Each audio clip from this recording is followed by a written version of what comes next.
स्वागत है आप सभी का इस वीडियो में।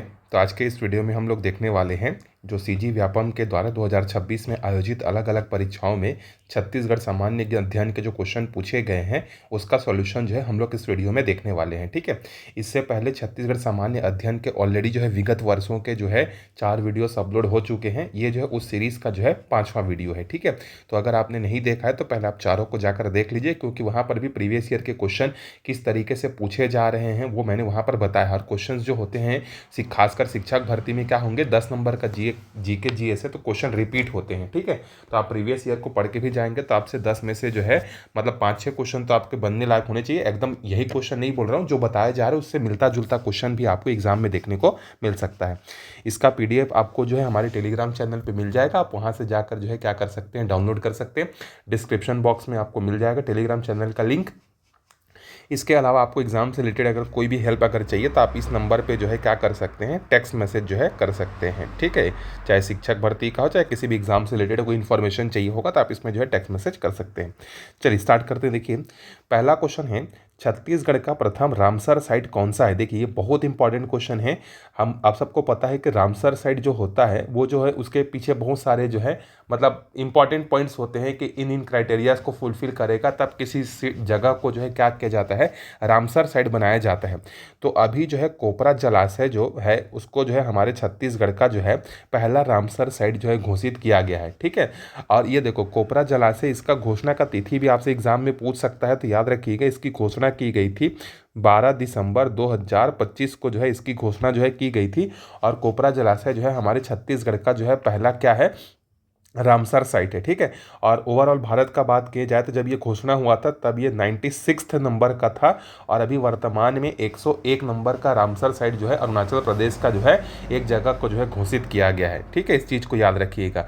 और हमारे छत्तीसगढ़ में जो है सरकार ने टारगेट रखा है कि वर्ष 2030 तक क्या करेंगे, हमारे छत्तीसगढ़ के अलग अलग जगहों में से 20 जगहों को जो है हम लोग रामसर साइट के क्या करेंगे, उसकी सूची में जो है उसको हम लोग लेकर आएंगे। ये जो है लक्ष्य रखा गया है। ठीक है, चलिए आगे बढ़ते हैं अगले क्वेश्चन पर। देखिए इनमें से कौन सा या कौन से राज्य जो है भू अवस्थित नहीं है। पहले देखिए भू अवस्थित का मतलब क्या होता है। भू अवस्थित का मतलब होता है ऐसा राज्य या ऐसा जिला जिसकी जो सीमा है किसी दूसरे देश से या समुद्र से जो है नहीं लगती है, उसको भू अवस्थित जो है कहा जाता है। ठीक है, तो हरियाणा एक लैंडलॉक कंट्री है, बिल्कुल है। हमारे छत्तीसगढ़ भी किसी भी देश या समुद्र के साथ सीमा साझा नहीं करता है। झारखंड भी किसी देश के साथ या किसी समुद्र के साथ सीमा साझा नहीं करता है। लेकिन जो आंध्र प्रदेश है ये आपका बंगाल की खाड़ी के में से जो है क्या है, जुड़ा हुआ है, इसीलिए ये जो है आपका एक लैंड लॉक्ड कंट्री जो है नहीं है। ठीक है, तो अच्छा कौन सा नहीं है पूछा है तो जे के और एम हो जाएगा ना। जे के और एम जो है ये आपके लैंड लॉक कंट्रीज। एक मिनट यार, क्वेश्चन क्या है, इनमें से कौन सा राज्य भू आविष्ठित नहीं है। तो भू आविष्ठित नहीं है, सॉरी केवल एल होगा ना। आंध्र प्रदेश जो है भू आविष्ठित नहीं है, लैंड लॉक नहीं है, बाकी सबके सब क्या है आपके लैंड लॉक्ड है। ठीक है, मैं क्वेश्चन थोड़ा सा पढ़ने में मिस्टेक हो गया था। एल जो है आपका आंसर होगा, एल जो है आपका भू आविष्ठित राज्य जो है नहीं है। ठीक है, चलिए आगे बढ़ते हैं अगले क्वेश्चन पर। देखिए अगला क्वेश्चन है हमारे पास, छत्तीसगढ़ की गौड़ जनजातियों में लमसेना विवाह, जिसका जो नाम रहता है सेवा विवाह की परंपरा प्रचलित है, जिसमें दूल्हा अपने ससुराल जाकर ससुर के घर शारीरिक श्रम जो है करता है। बिल्कुल सही है, ये जो आपका लेमसेना या चरघिया लेमसेना या सेवा विवाह जिसको बोलते हैं गौड़ जनजातियों में प्रसिद्ध है, जिसमें दूल्हा क्या करता है अपनी वधू के यहाँ अपनी पत्नी के यहाँ जाकर जो है क्या करता है, वहाँ पर जो है शारीरिक श्रम में जो है मदद करता है। ठीक है, यह विवाह उन परिवारों में अधिक होता है जहां पर वधू पक्ष जो है आर्थिक रूप से कमजोर होता है और ये विवाह के खर्च उठाने में क्या होते हैं, वो होते हैं मतलब फाइनेंशियली जो है कैपेबल नहीं होते हैं। ये स्टेटमेंट आपका बिल्कुल गलत है। ऐसा नहीं है कि जो आर्थिक रूप से कमज़ोर होते हैं वही लोग जाकर जो है क्या करते हैं, वधू के घर में जाकर जो है सेवा ऐसा करते हैं या वर जो है वहाँ पर करते हैं, ऐसा बिल्कुल भी नहीं है। ये उनके यहाँ जो है एक तरीके से कहा जाए तो एक परंपरा है। ठीक है, इसका पैसा से आर्थिक स्थिति से कोई भी लेना देना जो है नहीं है। ठीक है, चलिए आगे बढ़ते हैं अगले क्वेश्चन पर। देखिए नेक्स्ट है हमारे पास, छत्तीसगढ़ के निम्न जिलों को उत्तर से दक्षिण के क्रम में आपको जमाना है। तो सबसे उत्तर में देखिए कौन आएगा, आपका बलरामपुर आएगा। ठीक है, जो कि आपका सरगुजा संभाग में है। फिर उसके बाद बिलासपुर संभाग में आएगा आपका गौरेला पेंड्रा मरवाही आएगा। फिर रायपुर संभाग में आपका महासमुंद आएगा। फिर जो है आपका बस्तर संभाग में नारायणपुर आएगा। और लास्ट में जो है सबसे दक्षिणतम बिंदु जो है या दक्षिणतम जिला जो है वो आपका क्या है, सुकमा है। ठीक है, तो याद रखिएगा ये आपका जो है सबसे जो है उत्तरी जिला है। हमारे छत्तीसगढ़ का उत्तरी जिला। और ये जो है सुकमा आपका क्या है, ये जो है हमारा दक्षिणी जिला है। और इसमें कौन सा बिंदु है अगर कहा जाएगा, कौन सा तहसील है, तो कोंटा तहसील है। ठीक, और इसमें जो है रामानुजगंज, ठीक, ये सबसे उत्तरी बिंदु है। ठीक है, तो देख लीजिए कौन सा सही हो रहा है, के फिर एम, के फिर एम एक ही है। ठीक है, option number C correct answer हो जाएगा आपका। चलिए आगे बढ़ते हैं अगले क्वेश्चन पर। देखिए बैगा जनजाति से संबंधित क्या है। देखिए तो बैगा जनजाति जो है ये जड़ी बूटियों के माध्यम से जो है इलाज करती है, मतलब औषधि का इनको ज्ञान रहता है। इनको जो है गोदना भी करता है, क्योंकि ये गोदना गोदने का काम भी जो है बैगा जनजाति जो है करती है। ये जो है आपका विजयदशमी के समय जो है बिल्मा नृत्य भी करती है। और ये जो खेती करते हैं इस इनके झूम खेती को जो है बेवार खेती के नाम से भी जो है क्या होता है, जाना जाता है। तो चारों के चारों बातें यहाँ पर क्या है, सही है। ठीक है, चलिए आगे बढ़ते हैं अगले क्वेश्चन पर। देखिए छत्तीसगढ़ की किस जनजाति द्वारा सरहुल पर्व मनाया जाता है। ये क्वेश्चन बहुत बार पूछा गया, बहुत बार, सही बता रहा हूँ, हर साल एक न दो तीन एग्जाम में ये क्वेश्चन पूछा ही जाता है। ठीक है, सरहुल त्यौहार कौन मनाया जाता है, या उराव जनजाति के द्वारा मनाया जाने वाला त्यौहार कौन सा है, चैत्र माह में जो है साल वृक्ष पर जब फूल लगते हैं तो कौन सा त्यौहार मनाया जाता है। इस तरीके से क्वेश्चन घुमा घुमा कर पूछता है। तो याद रखिएगा सरहुल त्यौहार जो है ये आपका मनाया जाता है उराव जनजाति के द्वारा। कब मनाया जाता है, तो चैत्र माह में मनाया जाता है। किस समय मनाया जाता है, तो साल वृक्ष में फूल आने के समय। ठीक है, ये इनका जो है एक बहुत बड़ा त्यौहार है।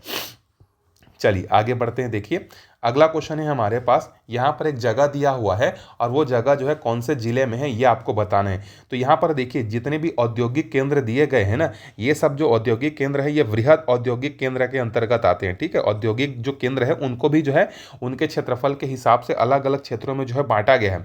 तो ये जो है आपका वृहद औद्योगिक केंद्र में आता है। वृहद औद्योगिक केंद्र में क्या आता है, वे सारे केंद्र आते हैं जो कि 200+ हेक्टेयर में क्या है, फैला हुआ है। ठीक है, और हमारे छत्तीसगढ़ में जो है ऐसे 5 ही जो है जगह हैं जो कि आपके क्या है 200+ हेक्टेयर में क्या है, फैले हुए हैं। तो जो उरला है, देखिए उरला है आपका कहाँ पर, रायपुर में है। ठीक, बोरई है आपका कहाँ पर, दुर्ग में। ठीक, सिरगिट्टी है आपका बिलासपुर में, और सिलतरा है आपका ये कहाँ पर, रायपुर में है। ठीक है, तो यहाँ पर एक और है सिलपहरी करके है। ठीक है, वो याद रखिएगा, वो बिलासपुर में है। तो ये 5, ये 4 हो गए, और सिलपहरी एक मिलाकर 5 जो है वृहद औद्योगिक केंद्र हमारे छत्तीसगढ़ में हैं, जहाँ पर जो क्षेत्रफल 200+ हेक्टेयर में क्या है वो फैला हुआ है। चलिए आगे बढ़ते हैं अगले क्वेश्चन पर। देखिए नेक्स्ट है, ये देखिए ये भी क्वेश्चन आपके एग्जाम में हो सकता है पूछा जाए, क्योंकि खेलो इंडिया ट्राइबल गेम्स जो है 2026 में इसका जो पहला वर्जन है, जैसे खेलो इंडिया यूथ गेम है, खेलो इंडिया यूनिवर्सिटी गेम है, उसी तरीके से खेलो इंडिया ट्राइबल गेम्स की जो है शुरुआत की गई है 2026 में। और इसका जो पहला संस्करण है ये हमारे छत्तीसगढ़ में जो है आयोजित हुआ है। इसीलिए ये आने वाले किसी न किसी एग्जाम में आपको ज़रूर इससे कुछ ना कुछ क्वेश्चन देखने को जो है आपको ज़रूर मिलेगा। तो ये बहुत ही ज़्यादा इंपॉर्टेंट है। ठीक है, तो देखिए इसका शुभांकर पूछा है, तो इसका शुभांकर है आपका मोरवीर। मोर बोलते हैं कि नहीं, मोर मतलब होता है छत्तीसगढ़ी, वो मयूर वाला नहीं, मोर मतलब होता है हमारा या मेरा। ठीक है, हमारा या मेरा, और वीर का मतलब है यहाँ पर साहस से। ठीक है, तो ये हमारा क्या था, इस समय शुभंकर था। अब देखिए इसका जो है तिथि याद रख लीजिएगा, ये आयोजित हुआ था आपका कब, 25 मार्च को शुरू हुआ था और 3 अप्रैल को ये क्या हुआ था, खत्म हुआ था। ठीक है, ये कहाँ कहाँ आयोजित हुआ था, तो कुछ गेम्स जो है रायपुर में आयोजित हुए थे, कुछ गेम्स जो हैं जगदलपुर में आयोजित हुए थे, और कुछ गेम्स जो है आपके सरगुजा के अंबिकापुर में जो है क्या हुए थे, आयोजित जो है हुए थे। ठीक है, अब देखिए इसमें कुल कितने खेल शामिल थे, तो इसमें जो है 9 खेल शामिल थे, और 9 खेल भी 2 भागों में बटा हुआ था। इसमें जो 7 खेल थे ये आपका कैसे थे, पदक के लिए थे। ठीक है, पदक विधाएं थी, और 2 जो गेम्स थे वो क्या है, प्रदर्शनी है। मतलब सरकार ने ये व्यवस्था दी है कि जहाँ पर भी ये खेलो इंडिया ट्राइबल गेम जिस भी राज्य में आयोजित होगा, वो राज्य क्या करेगा, अपने मन से जो है क्या कर सकता है, कोई भी 2 गेम को जो है प्रमोट करने के लिए एज अ प्रदर्शनी गेम जो है उसको डाल सकता है। तो 7 जो गेम थे वो पदक के लिए थे, 2 तो जो थे वो आपका प्रदर्शनी के लिए थे। अब ये 2 कौन कौन से हैं, तो एक तो है आपका कबड्डी, इसमें जीतने वाले को कोई मेडल वगैरह नहीं मिला है। उसके अलावा है मलखंभ। ठीक, ये 2 गेम जो है हमारे छत्तीसगढ़ सरकार ने जो प्रदर्शनी के लिए, मतलब उसको प्रमोट करने के लिए जो है लगाया था। बाकी आपके 7 जो खेल थे वो एथलेटिक्स था, फुटबॉल था, हॉकी था, वेट लिफ्टिंग था, तीरंदाजी था, तैराकी था, कुश्ती था, ये सब थे। और इसमें सबसे ज़्यादा जो मेडल जीतने वाला जो स्टेट है पहले नंबर पर वो है आपका कर्नाटक। हमारा छत्तीसगढ़ जो है ये 9th नंबर पर आया था। इसने जो है 3 गोल्ड जीता है, 10 सिल्वर जीता है और 6 जो है आपके ब्रॉन्ज मेडल जो है हमने जीते हुए हैं। ठीक है, याद रखिएगा ये बहुत ही ज़्यादा इंपॉर्टेंट है। सोचिए पूरे भारत में हो रहा है और उसका पहला संस्करण अगर हमारे छत्तीसगढ़ में आयोजित हो रहा है, इसका मतलब जो है वो कितना ज़्यादा इंपॉर्टेंट हमारे लिए हो जाता है। चलिए आगे बढ़ते हैं अगले क्वेश्चन पर। छत्तीसगढ़ में घटित इन ऐतिहासिक घटनाओं का सही कालक्रम क्या है, मतलब कौन सी घटना जो है पहले हुई थी, कौन सी घटना बाद में हुई है, ये आपको सजाना है। देखिए, छत्तीसगढ़ मित्र का प्रथम प्रकाशन, मतलब ये हमारे छत्तीसगढ़ का पहला समाचार पत्र है जो कि आपका माधवराव सप्रे के प्रयासों से जो है, राम चिंचोलकर के प्रयासों से जो है, बिलासपुर के पेंड्रा से जो है ये स्टार्ट किया गया था। तो सबसे पहला हमारे छत्तीसगढ़ का समाचार पत्र है। ठीक है, उसके बाद देखिए तारापुर का जो विद्रोह है ये आपका लगभग ये हुआ था 1842 में। ठीक, उसके बाद रायपुर षड्यंत्र केस हुआ था ये आपका 1942 में, परसराम सोनी इसके लिए फेमस हुए थे। ठीक है, महासमुंद का जंगल सत्याग्रह ये आपका हुआ था 1930 में। ठीक है, इसके बाद जो है देखिए ये जो वानर सेना का गठन है, वानर सेना का जो गठन है ये हुआ था आपका, और महासमुंद का जंगल सत्याग्रह ये सितंबर आपका 1930 में हुआ था, बिल्कुल सही है। और वानर सेना का गठन देखिए, ये जो वानर सेना का गठन है ना ये 2 जगह हुआ था, एक तो बिलासपुर में हुआ था और दूसरा जो है रायपुर में हुआ था। ठीक है, तो बलीराम जो आज़ाद थे उन्होंने रायपुर में किया था और वो जो है सविनय अवज्ञा आंदोलन के दूसरे चरण में किया था। तो जब आप ऑप्शंस को अरेंज करने के लिए जाएंगे तो ये रायपुर वाला ही है जो कि आपका 1932 या 1930 के आसपास जो है अरेंज मतलब ये हुआ था।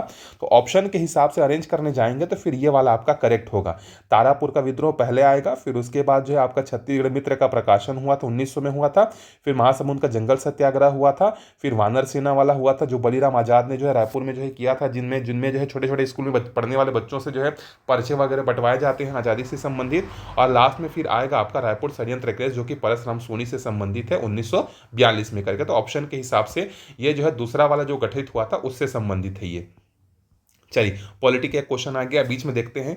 भारत के राष्ट्रपति पर महाभियोग लगाने का अधिकार किसके पास है? तो भारत के राष्ट्रपति पर महाभियोग जो है संसद के दोनों सदन जो है लगा सकते हैं, क्योंकि राष्ट्रपति जो होता है वो किसी सदन का पर्टिकुलर सदस्य नहीं होता, वो दोनों सदन और राष्ट्रपति से मिलकर संसद बनता है। तो आप राज्यसभा में भी क्या कर सकते हैं, महाभियोग की प्रक्रिया शुरू कर सकते हैं, या तो है आप लोकसभा में भी महाभियोग की प्रक्रिया जो है आप जो है शुरू कर सकते हैं। ठीक है, और महाभियोग लगाने की जो प्रक्रिया है ये आपका आर्टिकल नंबर 61 में जो है दिया गया है। ठीक है, कि संविधान का जो है उल्लंघन करने के आधार पर राष्ट्रपति पर जो है क्या लगाया जा सकता है, महाभियोग जो है लगाया जा सकता है करके। ठीक है, चलिए आगे बढ़ते हैं अगले क्वेश्चन पर। देखिए, छत्तीसगढ़ राज्य के बजट 2026-27 के अनुसार कुल राजस्व प्राप्तियां कितनी? देखिए ये आपका पूछा है वर्ष 2026-27 का, मतलब अभी लेटेस्ट जो फरवरी 2026 में जो डाटा पेश किया गया उसके अनुसार।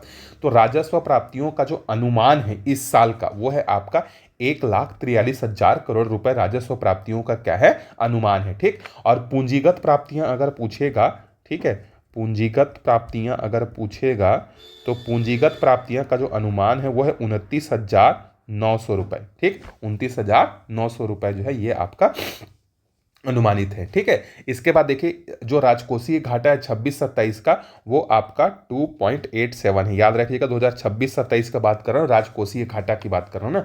ये सब जो है आपका आर्थिक सर्वेक्षण में देखने को मिल जाएगा। और आर्थिक सर्वेक्षण का जो है आपका एक तो इंट्रोडक्शन वाला और दूसरा ये जो राजकीय आय वाला जो है ना अध्याय उसको पढ़ के जाइएगा, वहां से क्वेश्चन आपको मिल सकता है कि कितना प्रतिशत वृद्धि दर रहा, कितना जो है अनुमानित है। इस टाइप का क्वेश्चन जो है आपको एग्जाम में पूछा जा सकता है। ठीक है, चलिए आगे बढ़ते हैं। अगला क्वेश्चन देखिए, राष्ट्रीय कृषि विकास योजना केंद्र प्रवर्तित योजना है, मतलब ये जो योजना है इसको जो है केंद्र सरकार ने शुरू किया है क्या? बिल्कुल सही है, राष्ट्रीय नाम से ही समझ में आ रहा है कि राष्ट्रीय कृषि विकास योजना केंद्र सरकार के द्वारा जो है स्पॉन्सर्ड है, स्कीम है। आलू फसल विकास योजना सरगुजा, बलरामपुर, जसपुर जिलों में संचालित है। बिल्कुल आलू के विकास के लिए, आलू के उत्पादन को बढ़ावा देने के लिए जो है यहाँ पर सरगुजा में, बलरामपुर में, जसपुर में जो है संचालित है, क्योंकि यहाँ की जो मिट्टी है वो लाल मिट्टी पाई जाती है, तो जो कि आलू की खेती वगैरह के लिए जो है बहुत अच्छी होती है। ठीक, लेकिन यहाँ पर जो कथन दिया है कि कृषि विकास केंद्र योजना जो है एक केंद्र प्रवर्तित योजना है, क्यों? इसका आंसर हमको कथन में, कारण में मिल रहा है क्या? नहीं मिल रहा है। तो यहाँ पर इंडिविजुअली ये दोनों के दोनों कथन बिल्कुल सही हैं और इस कथन की क्या कर रहा है, सही मतलब व्याख्या जो है आपको करके नहीं दे रहा है। ठीक है, चलिए आगे बढ़ते हैं अगले क्वेश्चन पर। देखिए नेक्स्ट है हमारे पास, छत्तीसगढ़ में भूतापीय ऊर्जा का क्षेत्र कौन सा है? भूतापीय ऊर्जा मतलब जमीन के अंदर। देखिए, जब आप बलरामपुर का तातापानी घूमने जाएंगे तो वहां पर जो है देखेंगे तातापानी में कि जमीन के मतलब अंदर से जो है अपने आप गर्म पानी का जो फव्वारा है वो बाहर निकल रहा है, ठीक है, जिसको जो है जियोथर्मल एनर्जी कहा जाता है।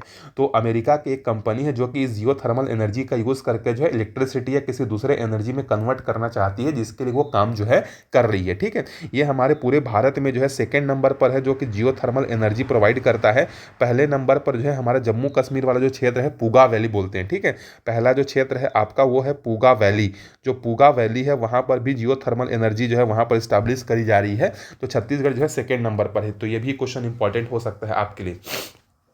चलिए आगे बढ़ते हैं अगले क्वेश्चन पर। देखिए नेक्स्ट क्वेश्चन हमारे पास, प्रधानमंत्री राष्ट्रीय बाल पुरस्कार प्राप्त छत्तीसगढ़ राज्य की योगिता मंडावी का संबंध किस खेल से है? तो थोड़ा सा मैं आपको बताऊंगा। जैसे एक योगिता मंडावी हो गई, ठीक, एक संजू देवी हो गई, एक अमिता श्रीवास हो गई, ये कुछ महिलाएं, ये कुछ बच्चे हैं जिनको अभी बहुत नेशनल इंटरनेशनल लेवल पर जो ये छाई हुई हैं, ठीक है। जैसे जो संजू देवी है, जब वर्ल्ड कबड्डी हो रहा था महिलाओं का, तो उसमें जो फाइनल मैच में जो थी ये प्लेयर ऑफ द मैच जैसे क्रिकेट में होता है ना, वैसे वो मोस्ट वैल्यूएबल प्लेयर जो है हुई थी। तो संजू देवी रावत कहाँ की हैं वो याद रखिएगा, योगिता मंडावी कहाँ की हैं, अमिता श्रीवास हाल ही में जो इन्होंने माउंट एवरेस्ट पे जो है फतह किया है, ये कहाँ की हैं। तो इन थोड़ा कैरेक्टर लोगों के, ये जो आदमी जो फेमस हुए हैं, प्रसिद्ध व्यक्तित्व हैं, इनके बारे में थोड़ा सा याद रखिएगा, ये भी आपको एग्जाम में पूछा जा सकता है। तो ये जो योगिता मंडावी हैं ये जूडो की खिलाड़ी हैं, मात्र 14 वर्ष की हैं, और 14 वर्ष की आयु में सोचिए इनको जो है प्रधानमंत्री राष्ट्रीय बाल पुरस्कार जो है मिला हुआ है, ठीक है। और ये कहाँ की रहने वाली हैं? तो ये फरस गांव, कोंडा गांव की जो है रहने वाली हैं, ठीक है। अभी जो है क्या कर रही है, अपना ट्रेनिंग जो है कंटिन्यू जो है यहाँ पर कर रही है। मध्य प्रदेश में जो आपका जो स्पोर्ट्स अथॉरिटी ऑफ इंडिया का जो ट्रेनिंग सेंटर है ना साई, वहाँ पर जो है प्रशिक्षण जो है कर रही हैं। तो 14 वर्ष के उम्र में जो है अगर इनको पुरस्कार मिला, वो भी प्रधानमंत्री जो है राष्ट्रीय बाल पुरस्कार, मतलब न्यूज़ में तो है, कुछ तो बात है इनके बारे में देख लीजिएगा। एक संजू देवी रावत के बारे में देख लीजिए जो कि कोरबा के पाली क्षेत्र में रहने वाली हैं, कबड्डी प्लेयर हैं, और जिनका अभी हाल ही में जो है मैंने अपने टेलीग्राम चैनल में डाला भी था कि ये जो है जो जापान में होने वाला जो एशियाई गेम्स है वहाँ पर वो कबड्डी टीम की जो है मतलब सेलेक्ट हुई हैं करके, ठीक है। तो जैसे अभी स्टेट इंजीनियरिंग सर्विस का एग्जाम हुआ था, उसमें पूछा भी हुआ था कि एशियाई गेम्स जो है कहाँ आयोजित होगा, तो जापान में होगा। तो 2-3 इन्फॉर्मेशन आपको मिल गया। एक तो एशियाई गेम्स कहाँ पर आयोजित होगा, आपका जो है जापान में आयोजित होगा। कबड्डी के जो हमारे छत्तीसगढ़ से जो प्लेयर जो सिलेक्ट हुई हैं वो है आपकी संजू देवी रावत। एक और याद रखिएगा योगेश्वरी यादव के बारे में, उसके बारे में भी जो है आप याद करिएगा, क्योंकि वो वेट लिफ्टिंग के मामले में उन्होंने अभी हाल ही में जो है मेडल वगैरह भी जो है जीते हैं। तो इन सब के बारे में थोड़ा सा नोट्स वगैरह अपना बना लीजिएगा, क्योंकि ये एग्जाम में पूछे जा सकते हैं। मैं पूरी कोशिश करूंगा कि आपको एग्जाम से पहले करेंट अफेयर्स के जो है 2-3 वीडियोस प्रोवाइड कर दूं, उसी से आपका क्वेश्चन जो है आएगा। तो अभी बहुत समय है, करंट अफेयर जो है हफ्ते 10 दिन पहले जो है पढ़े जाते हैं, तो उसी हफ्ते 10 दिन पहले आपको मैं वीडियो अवेलेबल जो है करा दूंगा, ठीक है। चलिए आगे बढ़ते हैं अगले क्वेश्चन पर। देखिए, प्रदेश का भौगोलिक क्षेत्रफल देश के कुल भौगोलिक क्षेत्रफल का कितना प्रतिशत है? तो हमारा छत्तीसगढ़ का जो क्षेत्रफल है मैं आपको बता देता हूँ कितना है, 1,35,000। कई जगह आपको 191 वर्ग किलोमीटर दिखेगा, कई जगह 192 दिखेगा, ठीक है। तो 91 या 92 जो भी दिया हो दोनों सही हैं। तो हमारे छत्तीसगढ़ का क्षेत्रफल जो है इतना है, ठीक है। और हमारे भारत देश का क्षेत्रफल कितना है? तो 32,87,263 वर्ग किलोमीटर में ये फैला हुआ है। तो हमारा छत्तीसगढ़ पूरे भारत के क्षेत्रफल का कितना प्रतिशत है? 4.11% है, ठीक है। छत्तीसगढ़ में जो आरक्षित वन है वो है आपका 43.34, ये याद रखिएगा, ठीक है। आरक्षित में याद रखिएगा 43 लिखिएगा, फिर इसका उल्टा लिखिए तो 43 और 34 हो जाएगा ये, ठीक। उसके बाद जो संरक्षित है, संरक्षित ये आपका 40.17 है, और अवर्गीकृत जो है ये आपका 16.49% है। तो फर्स्ट का ए, सेकेंड का सेकेंड, सी का थर्ड और डी का जो है फोर्थ हो जाएगा। और अगर पूरा हमारे छत्तीसगढ़ का भौगोलिक क्षेत्रफल में कितने प्रतिशत क्षेत्र में वन है अगर ये पूछा जाएगा, तो याद रखिएगा 44.25% क्षेत्र में जो है क्या है, आपका पूरा का पूरा वन है हमारे छत्तीसगढ़ का, ठीक है। चलिए आगे बढ़ते हैं अगले क्वेश्चन पर। देखिए, पुरातात्विक एवं ऐतिहासिक स्थल कर्मागढ़ एवं बसनाझार ये सब आपको कहाँ मिलेंगे? ये आपको रायगढ़ जिले में जो है मिलेंगे, ठीक है। कर्मागढ़, बसनाझार, ओंगना ये सब आपको रायगढ़ में जो है देखने को जो है मिलेंगे, जो कि आपके पाषाणकालिक स्थल हैं। चलिए आगे बढ़ते हैं। देखिए अगले क्वेश्चन पर, छत्तीसगढ़ में वित्त वर्ष, अब देखिए ये पुराना वित्त वर्ष चला गया, 2025-26 में कुल राजस्व प्राप्तियां पूछ रहा है, ठीक है। तो कुल राजस्व प्राप्तियां उस समय 1,41,000 करोड़ था और 26-27 में यही जो है आपका 1,43,000 करोड़ है। तो दोनों को जो है याद रखिएगा, ठीक है। ये यहाँ पर जो है 25-26 का पूछ रहा है और वहाँ पर जो है आपका 26-27 का पूछा था। और जो इस समय जो पिछले वर्ष जो है ये जो पूंजीगत प्राप्तियां थी पिछले वर्ष की, वो थी आपका 24,100 करोड़ और अभी इस बार कितना अनुमानित है, 29,900 करोड़ रुपए अनुमानित है, ठीक है। तो ये पिछला डाटा है, इसके पूछने के चांसेस बहुत कम है क्योंकि अब नया डेटा जो है आ चुका है, तो पुराने डेटा को जो है नहीं पूछना चाहिए, ठीक। अगला क्वेश्चन देखिए राष्ट्रीय स्तर के प्रसिद्ध खिलाड़ी साहिल जाधव का संबंध किस खेल से है? तो इनका जो संबंध वो तीरंदाजी से जो है इनका संबंध है, ठीक है। आगे बढ़ते हैं, देखिए छत्तीसगढ़ की सांस्कृतिक और लोक परंपरा के अनुसार निम्नलिखित त्योहारों या पर्वों का सही क्रम जो है कौन सा होगा, ये आपको बताना है, ठीक। चलिए आगे बढ़ते हैं, देखिए इसमें से अब कौन सा त्यौहार कब मनाया जाता है। देखिए हरेली जो है ये आपका मनाया जाता है कब, सावन अमावस्या को, ठीक है। तीजा कब मनाया जाता है, भादो शुक्ल पक्ष तृतीया को, ठीक। पोला कब मनाया जाता है, ये आपका मनाया जाता है भादो अमावस्या को, ठीक है। छेरछेरा कब मनाया जाता है, पौष पूर्णिमा को, ठीक है। और देवउठनी एकादशी जो है जिसको आपका ये प्रबोधनी भी कहा जाता है, ये आपका मनाया जाता है कार्तिक शुक्ल एकादशी को। तो पहले कौन आएगा आपका, देखिए सावन आएगा, ठीक। सावन आएगा पहले नंबर पर, फिर उसके बाद जो है ये आपका आएगा भादो अमावस्या आएगा, अमावस्या के बाद जो है भादो का शुक्ल पक्ष तृतीया आएगा, तृतीया के बाद जो है आपका कार्तिक आएगा, कार्तिक शुक्ल एकादशी, और फिर लास्ट में आएगा पौष पूर्णिमा आपका छेरछेरा आएगा, ठीक। तो सी इसका करेक्ट आंसर जो है हो जाएगा। तो त्यौहार कौन कौन सा कब कब मनाया जाता है वो भी ध्यान में रखिएगा। चलिए आगे बढ़ते हैं, देखिए 1922 के रायपुर जिला सम्मेलन में निशुल्क पास की मांग करने पर ब्रिटिश अधिकारी कौन थे। जैसे देखिए जब हम लोग इतिहास पढ़ते हैं तो कांग्रेस का हर साल एक वार्षिक अधिवेशन होता था राष्ट्रीय स्तर पर, तो उसी तरीके से जो है रायपुर में जो है जिला स्तर पर जो है कांग्रेस पार्टी का जो है क्या होता है, मीटिंग हो रहा था, ठीक है, 1922 को। और डेट अगर पूछा जाए तो याद रखिएगा 23 मार्च 1922 को जो है रायपुर में जो है कांग्रेस पार्टी की एक मीटिंग रखी जाती है, ठीक है, जिसके अध्यक्ष जो रहते हैं वो रहते हैं उमाकांत, मध्य प्रदेश के रहने वाले होते हैं उमाकांत बलवंत घाटे, ये जो है इसके अध्यक्ष रहते हैं। तो क्या होता है, जो उस समय के जो अंग्रेज अधिकारी होते हैं ना, तो उनको डर लगा रहता है, ठीक है, क्योंकि अभी हाल ही में जो असहयोग आंदोलन जो है हुआ रहता है, 1920 में शुरू हुआ रहता है और 1922 फरवरी में जो है क्या हो गया रहता है, स्थगित हो गया रहता है। तो उसी की समीक्षा करने के लिए हमारे छत्तीसगढ़ के जो कांग्रेस के जो पार्टी के रहते हैं, जैसे रविशंकर शुक्ल हो गया, ई राघवेंद्र राव हो गया, बैरिस्टर छेदीलाल हो गया, मावन राव लाखे हो गए, ये सब लोग जो है उसकी समीक्षा करने के लिए जो है मीटिंग बुलाए रहते हैं। तो उस समय के जो अंग्रेज अधिकारी होते हैं उनको डर रहता है कि ये कहीं खुफिया कोई प्लानिंग तो नहीं कर रहे हैं करके, ठीक है। तो इसीलिए ये सम्मेलन में जो है वो क्या करने जाते हैं घूमने के लिए।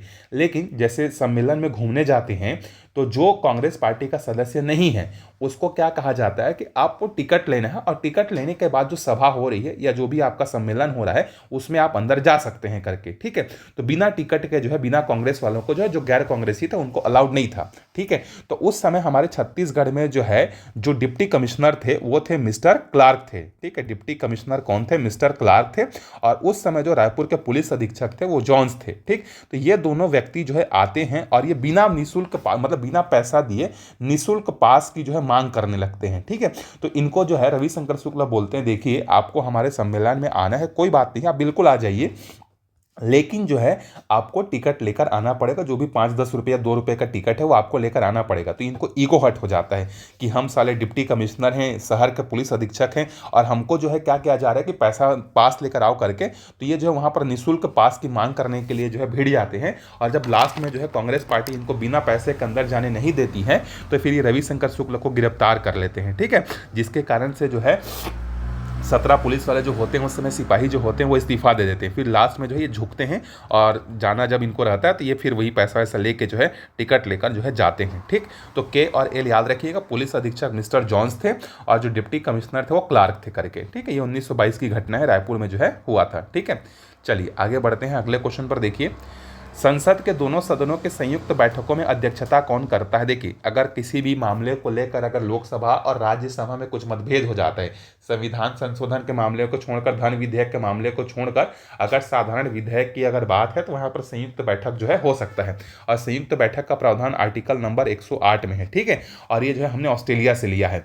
तो उस समय अध्यक्षता जो करते हैं वो कौन करते हैं? लोकसभा का अध्यक्ष करता है। और अगर लोकसभा का अध्यक्ष उपस्थित नहीं है तो लोकसभा का उपाध्यक्ष करता है। अगर लोकसभा का उपाध्यक्ष भी उपस्थित नहीं है तो राज्यसभा का उपसभापति करता है। कभी भी जो है उपराष्ट्रपति को या राष्ट्रपति को या प्रधानमंत्री को जो है अध्यक्षता जो है नहीं सौंपी जाती है। तो हमेशा कौन करता है? आपका लोकसभा का अध्यक्ष जो है करता है। आर्टिकल नंबर 108 में ये बात जो है कही गई है, ठीक है।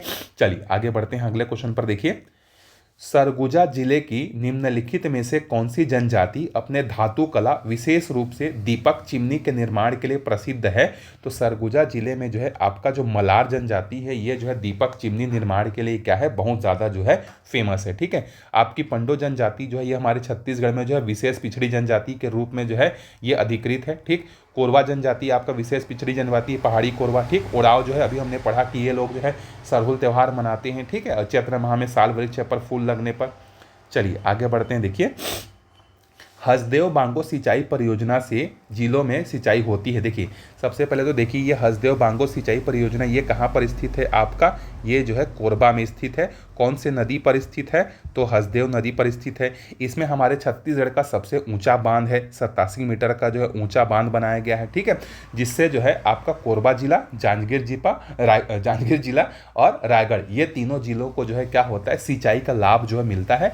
इसके अलावा इसी हसदेव बांगो परियोजना से जो है 120 मेगावाट का जो है क्या बनाया जाता है? बिजली उत्पादन जो है किया जाता है, ठीक है। जिसका सप्लाई जो है कोरबा जिले में या कोरबा का एनटीपीसी वगैरह हो गया या वहां पर एसीसीएल को जो है सप्लाई जो है किया जाता है, ठीक है। ये जो है आपका बनकर कब तैयार हुआ था? पूरी तरीके से अगर पूछा जाए तो वर्ष 2011 में ये पूरी तरीके से बनकर जो है क्या हुआ था? तैयार जो है हुआ था। हमारे छत्तीसगढ़ का सबसे ऊंचा बांध है। और ये कौन सी जगह पर है? तो माचा डोली या मांझा डोली कई बार बोला जाता है, ठीक है। तो माचा डोली क्षेत्र में जो है ये आपका बना हुआ है हसदेव नदी पर। आगे बढ़ते हैं। इस राज्य की वर्तमान औद्योगिक नीति जो है कब से लागू हुई थी? देखिए, ये पुराना क्वेश्चन है इसीलिए आपको ऑप्शन 2022, 19, 18 दिख रहा होगा। मैं आपको बता देता हूं, अभी हमारे छत्तीसगढ़ में जो है 6वीं औद्योगिक नीति जो है चल रही है, जिसकी जो घोषणा हुई थी ये हुआ था हमारे राज्य स्थापना दिवस 1 नवंबर 2024 से लेकर जो है आपका जो है ये है 31 मार्च 2030 तक। देखिए, बाकी पांचों जो पंचवर्षीय औद्योगिक नीतियां जो वो 5-5 साल के लिए लागू हुई थी, ये जो है आपका 6 साल के लिए जो है लागू हुआ है। और ये 6वीं पंचवर्षीय दिमाग में आ रहा है, 6वीं जो है हमारे छत्तीसगढ़ की जो है औद्योगिक नीति है, ठीक है। जो कि अंजोर मिशन या अंजोर जो आपका अमृतकाल 2047 को टारगेट रखकर जो है ये बनाया गया है, ठीक है। चलिए आगे बढ़ते हैं। देखिए अगले क्वेश्चन पर, इस राज्य के जिला पंचायत में निम्नलिखित स्थायी समिति का कार्य बाढ़ व सुरक्षा या बाढ़ व सूखा राहत का होता है। देखिए, जब आप पंचायती राज पढ़ते हैं तो चाहे ग्राम पंचायत हो, चाहे जिला पंचायत हो, चाहे जनपद पंचायत हो, वहाँ पर कुछ स्थायी समितियाँ होती हैं और उस स्थायी समितियों का जो है कुछ कुछ काम जो है रहता है, ठीक है, बटा हुआ रहता है। तो यहाँ पर आपसे पूछा जा रहा है कि जिला पंचायत के अगर स्थायी समितियों की बात करें तो 5 स्थायी समितियाँ होती हैं। उसमें से कौन सी स्थायी समिति होती है जिसका काम जो रहता है बाढ़ या सूखा या प्राकृतिक आपदा में जो है मिलकर काम करने के लिए होता है? तो याद रखिएगा, शिक्षा समिति जो है होता है, ठीक। और शिक्षा समिति के अध्यक्ष कौन होते हैं? जो भी जिला पंचायत का जो उपाध्यक्ष बनता है वो ऑटोमेटिकली जो है क्या करता है? शिक्षा समिति का जो है आपका क्या बन जाता है? उसका अध्यक्ष जो है बन जाता है, ठीक है। ये प्रौढ़ शिक्षा, बिजली से संबंधित, देखो शिक्षा है इसका मतलब ये नहीं कि सिर्फ पढ़ाई लिखाई से काम करेगा। बाढ़ व सूखा, अचानक आपदा आ गया, प्रौढ़ शिक्षा हो गया, ये सबसे जो है क्या करती है? काम जो है ये करती है, ठीक। और सामान्य प्रशासन समिति बजट से संबंधित नियम बनाने का काम करती है। और इसके अध्यक्ष कौन होते हैं? जो जिला पंचायत के अध्यक्ष होते हैं वो ऑटोमेटिकली सामान्य प्रशासन समिति के अध्यक्ष जो है बन जाते हैं, ठीक है। हमारे छत्तीसगढ़ में वर्तमान में जो है अभी 33 जिलों में जो है 33 जिला पंचायतें हैं, ठीक है। चलिए आगे बढ़ते हैं। देखिए, इस राज्य के लोक संस्कृति में चूरा पाट किस वृक्ष पर बांधा जाता है? देखिए, ये जो आपका बेर पेड़ पर जो है चूरा पाट बांधा जाता है, देखो होंगे आप लोग, कई लोग चूड़ी वगैरह या कपड़ा वगैरह लेकर जो है पेड़ में क्या करते हैं, अपनी आस्था या अपनी किसी चीज़ को मांगने के लिए जो है चूड़ा पाट जो है बांधते हैं। ठीक है, कई जगह आपने देखा होगा, खासकर जांजगीर चांपा वाले क्षेत्र में जो ये ज़्यादा फेमस है। तो चूड़ा पाट जो है बेड़ वृक्ष के पेड़ पर जो है बांधा जाता है। ठीक है, चलिए आगे बढ़ते हैं। देखिए, सिरपुर में बैकुंठ नारायण की प्रतिमा निम्नलिखित में से किस स्थान से प्राप्त हुई है? तो ये देखिए, इसका जो है ना, मुझे डाउट है इसमें जो है कि इसका गंधेश्वर मंदिर होगा या लक्ष्मण मंदिर होगा करके। ठीक है, जिसको भी करेक्ट आंसर पता होगा कमेंट करके बता दीजिएगा। इसका करेक्ट आंसर जो है ना मुझे याद नहीं आ रहा है, इसीलिए मैं इसका गलत आंसर आपको नहीं बता रहा हूँ। ठीक है, जिसको भी पता होगा रीजन के साथ कमेंट बॉक्स में बता दीजिएगा। आपको जो है मैं उनके कमेंट को हार्ट दे दूंगा, जिससे बाकी लोग समझ पाएंगे कि हाँ भाई ये क्वेश्चन जो है इसका सही आंसर ये है करके। ठीक है, चलिए आगे बढ़ते हैं अगले क्वेश्चन पर। देखिए, बस्तर के तीजा जगार के पारंपरिक गीत प्रमुख रूप से निम्नलिखित में से किस लोक भाषा में गाए जाते हैं? देखिए, ये जो तीजा जगार है ना, इसमें जो गाना वगैरह जो गाया जाता है ये आपका हल्बी भाषा में जो है गाया जाता है। ठीक है, अब तीजा जगार कौन कौन सी जाति या कौन कौन सी जनजाति मनाती है, अगर ये पूछा जाएगा तो याद रखिएगा, एक तो भतरा जनजाति मनाती है और दूसरा जो है हल्बी से याद रखिएगा हल्बा जनजाति जो है मनाती है। ठीक है, और इसमें जो वाद्य यंत्र है, कई बार ये भी पूछ देता है कि तीजा जागार में कौन सा वाद्य यंत्र यूज़ किया जाता है, तो धनकुल वाद्य यंत्र जो है यूज़ जो है किया जाता है। कब मनाया जाता है? जिस दिन आपका जो है तीजा मनाया जाता है उसी दिन भादो शुक्ल पक्ष तृतीया को जो है ये बस्तर वाले क्षेत्र में जो है क्या होता है, मनाया जाता है। ठीक है, चलिए आगे बढ़ते हैं। देखिए, एक आपको यहाँ पर जो है कहावत दिया है, उसका आपको अर्थ बताना है। थोड़े के झांझ बहुते के मंजीरा कहावत के लिए आपका क्या है, अनावश्यक बातें करना, मतलब काम थोड़ा बहुत करना और बातें जो है बहुत लंबा लंबा फेंकना, क्या कहलाता है आपका, थोड़े के झांझ बहुते के मंजीरा जो है होता है। ठीक है, चलिए आगे बढ़ते हैं अगले क्वेश्चन पर। देखिए, अगला क्वेश्चन है, इस राज्य की भाषा के निम्नलिखित जनौला का अर्थ बताइए। आवत हो ही तो नी आवे, नी आवत हो ही तो आवे, ये कौन है? अतीत, मतलब ये आपका क्या होगा, वर्षा होगा। ऐसा लगेगा बादल गरज रहा होगा तो बारिश आने ही वाला है करके, लेकिन देखोगे तो बारिश तो आता ही नहीं है। कई बार ऐसा लगता है कि बारिश आने वाला ही नहीं है, धूप लगा है करके अचानक से बारिश आ जाता है, तो इसका जो अर्थ होगा वो क्या होगा, आपका वर्षा जो है होगा। चलिए आगे बढ़ते हैं। सविनय अवज्ञा आंदोलन के समय बिलासपुर के शासकीय हाई स्कूल के भवन में छात्रों ने कब तिरंगा झंडा जो है फहराया था, ये आपसे पूछा जा रहा है।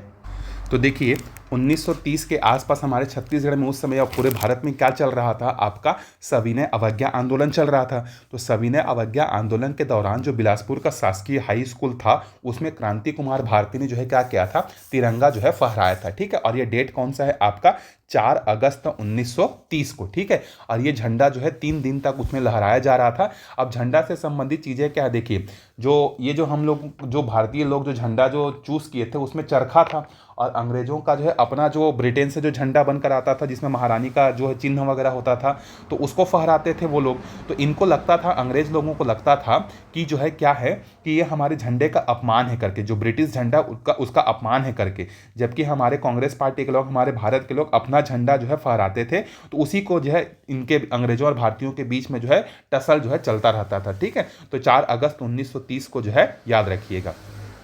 आगे बढ़ते हैं। देखिए, अगला क्वेश्चन है हमारे पास, बस्तर की हल्बा भतरा जनजातियों के द्वारा मनाया जाने वाला उत्सव बाली पर्व जो है किस देवता को संबंधित? देखिए, हल्बा और भतरा अभी जस्ट हमने ऊपर पढ़ा है कौन सा मतलब क्या मनाती है करके, तो वहाँ पर जो है वो मनाते हैं तीजा जगार, और यहाँ पर क्या पूछा, बाली पर्व। तो दोनों कॉमन ही याद रखिएगा, हल्बा और भतरा जनजाति मनाया जाते हैं, और ये भीमा देव को जो है मनाया जाता है, जो कि वर्षा के देवता के रूप में जो है माने जाते हैं। और ये बाली पर्व 3 महीने तक जो है क्या होता है, चलता है। ठीक, चलिए, छत्तीसगढ़ की बिरहोर जनजाति मानव शास्त्रियों के अनुसार निम्नलिखित में से किस प्रजाति समूह के हैं? देखिए, पूरे विश्व में जितनी भी जनजातियां पाई जाती हैं ना, उनको अलग अलग भागों में जो है बांटा गया। तो हमारे भारत में जो जनजातियां पाई जाती हैं, हमारे छत्तीसगढ़ में जो पाई जाती हैं, वो कौन से टाइप की हैं? प्रोटो ऑस्ट्रेलाइड टाइप की जो है जनजातियां हैं। ठीक है, चलिए आगे बढ़ते हैं। सविनय अवज्ञा आंदोलन के समय कैदी दिवस की स्मृति में रायपुर में सभा का आयोजन कब किया गया था? देखिए, जब 1930 के बाद जो है जब गांधी जी क्या करते हैं, सेकेंड गोलमेज सम्मेलन से वापस आते हैं निराश होकर लौटकर, तो वो अपने आंदोलन को सविनय अवज्ञा आंदोलन का सेकेंड स्टेज जो है, सेकेंड चरण जो है शुरू करते हैं। और इस सेकेंड चरण में जो है हमारे छत्तीसगढ़ में जो है 8 डिक्टेटर नियुक्त किए जाते हैं। जब आप छत्तीसगढ़ का इतिहास पढ़ेंगे तो 8 लोगों को बारी बारी से जो है क्या किया जाता है, कुछ काम सौंपे जाते हैं कि अगर पहला व्यक्ति गिरफ्तार होगा तो उस आंदोलन को दूसरा व्यक्ति चलाएगा, दूसरा गिरफ्तार होगा तो तीसरा चलाएगा, तीसरा गिरफ्तार होगा तो चौथा चलाएगा। इस तरीके से जो है यहाँ पर जो है 8 डिक्टेटर जो है नियुक्त होते हैं और अलग अलग दिन को जो है अलग अलग तरीके से मनाए जाने का जो है घोषणा हुआ रहता है। तो कैदी दिवस जो है ये आपका 4 अगस्त 1932 को जो है मनाया जाता है। ठीक, अभी देखिए 4 अगस्त 1930 बिलासपुर में झंडा फहराने के लिए फेमस है। ये 4 अगस्त 1932 है जिसको जो है कैदी दिवस जो है मनाया गया था। इसी में आपसे पूछा जाता है कि पेशावर दिवस कब मनाया गया था, तो 29 जनवरी 1930 को जो है मनाया गया था। ठीक है, तो ये सब चीज़ें जो है याद रखिएगा। आगे बढ़ते हैं अगले क्वेश्चन पर। देखिए, बस्तर के गंग वंशीय शासक किस स्थान से आए थे? ये जो बस्तर के जो गंग वंशीय शासक हैं ये जो है जगन्नाथपुरी से आकर बारसूर क्षेत्र में जो है क्या थे, बसे हुए थे। ठीक है, तो याद रखिएगा जगन्नाथपुरी इसका करेक्ट आंसर जो है हो जाएगा गंग वंश का। आगे बढ़ते हैं अगले क्वेश्चन पर। देखिए, इस राज्य के किस जनजाति में चौखुटिया नामक एक उप जनजाति पाई जाती है? तो देखिए, हमारे छत्तीसगढ़ में जितनी भी जनजातियां पाई जाती हैं ना, उसके बहुत सारे उपजातियां होती हैं। जैसे भुंजिया जनजाति की जो है उपजाति है आपका चौखुटिया है, चिंजा भुंजिया है, और ये याद रखिएगा ये कौन सी जनजाति के हैं, तो ये भुंजिया जनजाति के हैं। और भुंजिया जनजाति में लोग जो है क्या करते हैं, अपनी बीमारियों का इलाज जो है तख्त लोहे को गर्म करके जो है अपने आप को दाग कर जो है करते हैं। और इनका जो रसोई घर है, बार बार पूछा जाता है कि इनके रसोई घर का क्या नाम है, तो लाल बंगला है। और ये कहाँ पर पाए जाते हैं, आपका गरियाबंद हो गया, महासमुंद हो गया, धमतरी वाले क्षेत्र में जो है क्या होते हैं, पाए जाते हैं। ठीक है, चलिए अगला क्वेश्चन देखते हैं। असहयोग आंदोलन के समय रायपुर नगर में 1921 में गठित राष्ट्रीय पंचायत के मंत्री कौन चुने गए थे? देखिए, जब 1920 में असहयोग आंदोलन शुरू हुआ था तो उस समय जो है लोग क्या कर रहे थे, अपने सरकारी नौकरियों का, वकालत का, ये सबका त्याग कर रहे थे। तो उस समय जो भी अंग्रेजों के द्वारा जो है जो भी सिस्टम बनाया गया था न्याय प्रथा के लिए, उसको हमारे भारतीय लोगों ने, हमारे छत्तीसगढ़ के लोगों ने जो है त्याग दिया था। और उसके बदले जो है हमारे छत्तीसगढ़ में जो है राष्ट्रीय पंचायत की स्थापना की गई थी। ठीक है, तो देखिए सबसे पहले जो राष्ट्रीय पंचायत की स्थापना की गई थी धमतरी में की गई थी, और दूसरे नंबर पर जो है जो आपका राष्ट्रीय पंचायत की स्थापना की गई थी रायपुर में 1921 को। और उसके मंत्री कौन चुने गए थे, जसकरण डागा जो है चुने गए थे। और धमतरी वाले के जो राष्ट्रीय पंचायत थे उसमें बाजीराव कृदंत जो है उसके क्या हुए थे, मंत्री जो है चुने गए थे। ठीक है, चलिए आगे बढ़ते हैं।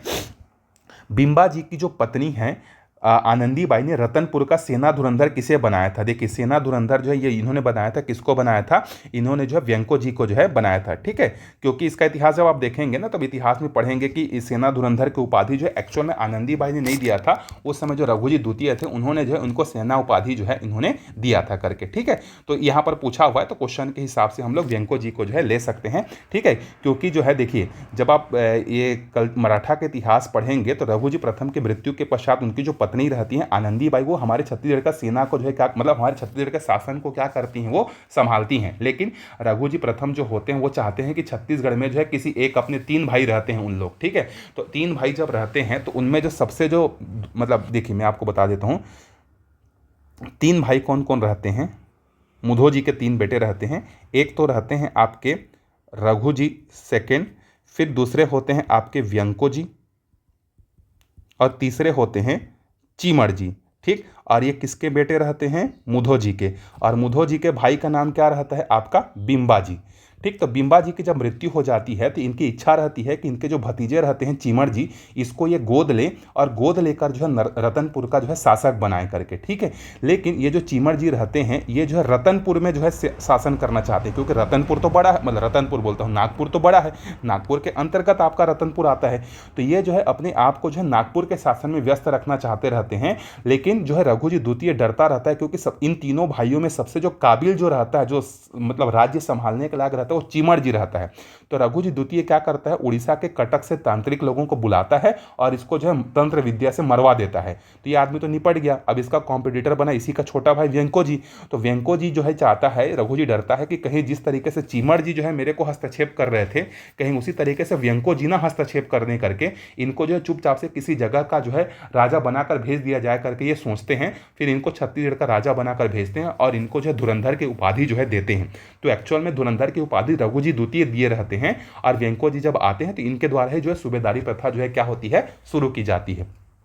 ठीक है। चलिए इसके बारे में और ज़्यादा डिटेल में बात करेंगे तो फिर बहुत लंबा हो जाएगा मराठा काल के बारे में। ठीक है, तो आज के इस वीडियो में हम लोग इतना ही देखते हैं। आगे के वीडियो में फिर हम लोग और आगे के क्वेश्चन जो है सॉल्व करेंगे। अगर आपको किसी भी प्रकार का कोई डाउट होगा, कोई हेल्प चाहिए होगा तो बिल्कुल आप टेक्स्ट मैसेज जो है कर सकते हैं। कोई सजेशन होगा तो कमेंट बॉक्स बिल्कुल खुला हुआ है। Thank you.